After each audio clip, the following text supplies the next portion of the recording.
They thought they broke you.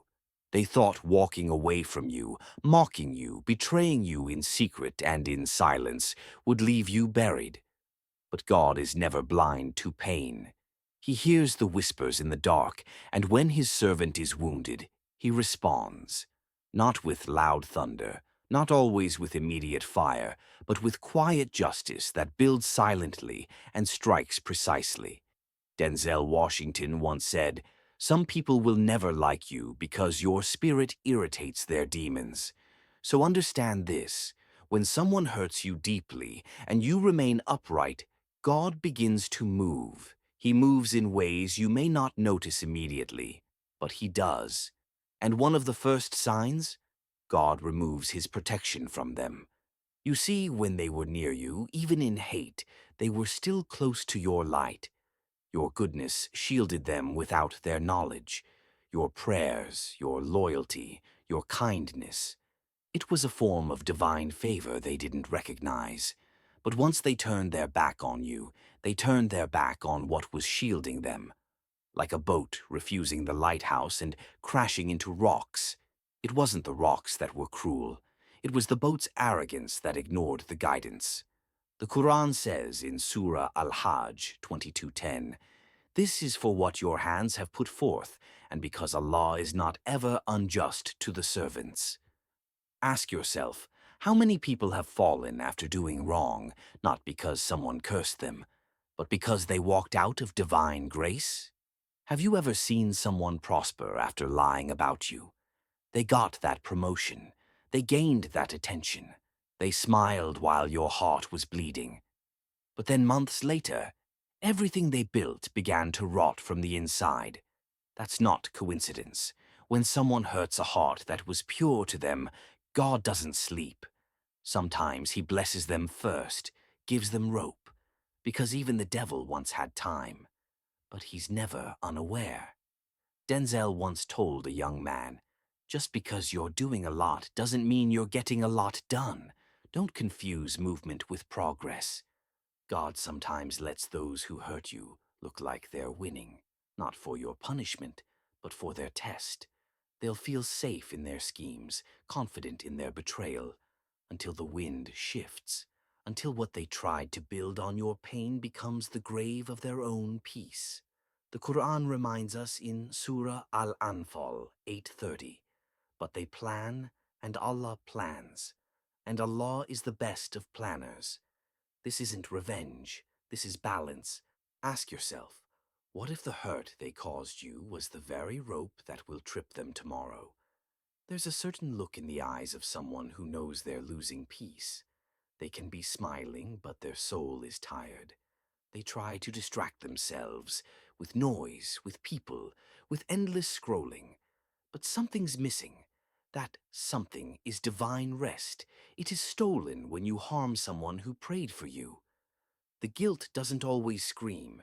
It drips. It drips like water onto rock, until one day it breaks them, even if they never apologize to you.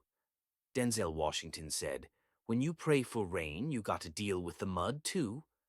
People who choose to hurt others often pray for blessings without realizing the consequences. You can't plant pain and expect peace to grow. The Qur'an says in Surah Al-Tariq 86:4, "There is no soul but that it has over it a protector." So the question is, when they hurt you, did they forget you were protected? Because hurting you wasn't just cruelty, it was rebellion against the one who was watching. Time. It reveals everything. When you've been wronged, your job is not to get even. It is to remain clean, to not drink from the same poison they did, because time will show who was sincere. God sometimes delays the downfall of those who wrong us, not to torture us, but to teach us patience, to elevate our rank, to give them a chance to repent. Denzel once said, "Don't be afraid to fail big, dream big, but remember, humility will keep you in places that pride will never take you. And when someone's pride leads them to wound others, God lets their fall be long enough that the lesson can't be ignored." The Quran says in Surah Ghafir 40:44, And you will remember what I now say to you, and I entrust my affair to Allah. Indeed, Allah is seeing of His servants. So do this. Stop trying to expose them. Stop trying to explain yourself. Just remain upright. The truth needs no microphone when God decides to reveal it. You might notice it one day. They isolate themselves. The crowd that cheered them grows quiet. They move from place to place, trying to escape something, but it follows. That's not a person. It's consequence. It's the echo of actions thrown into the world with no care. They tossed stones into your soul, thinking it wouldn't ripple. But now they can't find still water anywhere. Denzel Washington said, "Success is nothing if you don't have the right people to share it with." So God removes the right people from them. Friends vanish, trust erodes, and they stand in a crowd but feel alone. The Qur'an states in Surah Al-Imran 3:120, "If good touches you, it distresses them. But if harm strikes you, they rejoice at it. But if you are patient and fear Allah, their plot will not harm you at all." So here's the challenge.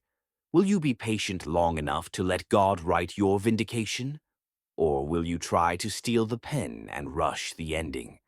Sometimes God delays your healing to humble the one who hurt you, because it's not about your pain only. It's about their awakening. He allows you to rise slowly, not because He loves you less, but because every step you take back to joy echoes louder than any punishment they could face. God doesn't just want to deal with them. He wants to elevate you. Denzel once said, "Ease is a greater threat to progress than hardship." Your hardship made you see things clearly. Your pain taught you boundaries. And while they were sleeping, you were evolving. The Qur'an says in Surah Al-Shah 94:5-6, "For indeed, with hardship will be ease. Indeed, with hardship will be ease." So ask yourself, what if God allowed them to hurt you so you could become the person you were destined to be? You're not forgotten. You're not invisible. And you're not a victim. You're a witness of how God fights quietly. You don't need a stage. You don't need applause. You just need to keep walking. Because behind you is a story of betrayal. But ahead of you, a path cleared by the hand of justice. They may never say sorry. They may never see your worth. But God did. And when God is for you, who can be against you? The Qur'an says in Surah At-Tawbah 9:51, "Never will we be struck except by what Allah has decreed for us. He is our protector. And upon Allah let the believers rely." So here is your reminder. Healing doesn't always come by watching them fall. It comes by realizing you were never alone, even in the moment they left. God saw, God knew, and God is already doing what you couldn't.